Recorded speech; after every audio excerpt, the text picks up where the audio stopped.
Eyes on Primož Roglič, cheered on by his nation. 15 seconds, though, is still the gap. You wonder what he lost there.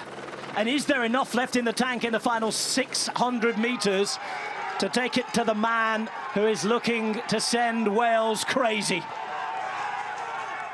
He was 16 seconds ahead before he had the mechanical. It was all going swimmingly.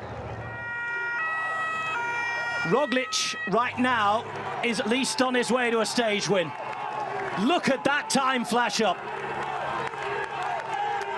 What a sporting career this man's had.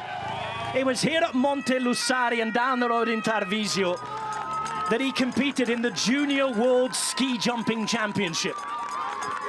He's since been to the Tour de France and we saw all the drama.